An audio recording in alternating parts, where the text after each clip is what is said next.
நம்ம இன்றைக்கி எங்கே வந்திருக்கோம்னா வறல் புல்வெளிகளுக்கு தான் வந்திருக்கோம். இந்த வறல் புல்வெளிகளில் ரொம்ப அமைதியாக சத்தம் இல்லாமல் புற்களுக்கு இடையில் போய் தவளைகளையும் பள்ளிகளையும் ஏன் மற்ற பாம்புகளையும் பிடிச்சி சாப்பிட்டுட்டு இருக்கக்கூடிய ஒரு உயிரினத்துவம்.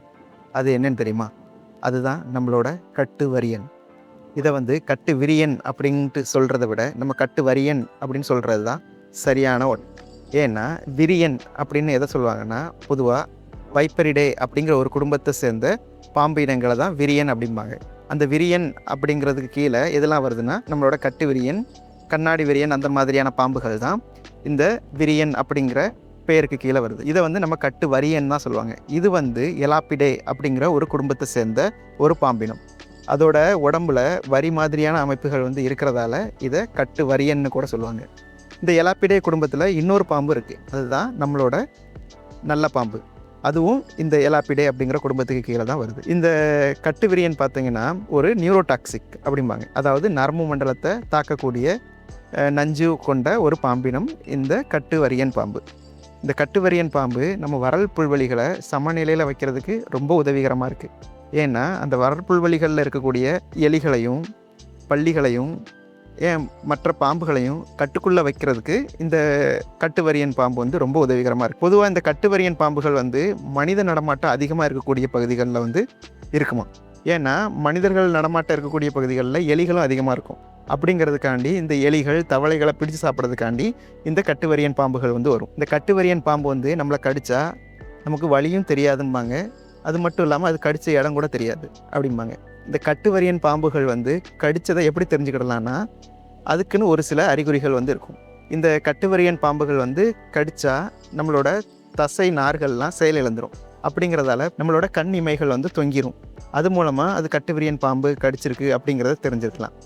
நீங்கள் இந்த பொதுவாக எந்த பாம்பு கடித்தாலும் அது எந்த பாம்பு கடிச்சிச்சு அப்படின்ட்டு நம்ம வெயிட் பண்ணுறதை விட அதுக்கான முதலுதவியை செய்கிறது ரொம்ப நல்லது. நமக்கு பக்கத்தில் இருக்கக்கூடிய அரசு ஆரம்ப சுகாதார நிலையத்திலேயே ஆன்டிவினம் இருக்கும். அப்படிங்கிறதால நீங்கள் அது என்ன பாம்பு கடிச்சிட்டுன்னு வெயிட் பண்ணுறதை விட உடனடியாக அதுக்கான ஆன்டிவினம் ஊசியை போடுறது ரொம்ப நல்லது.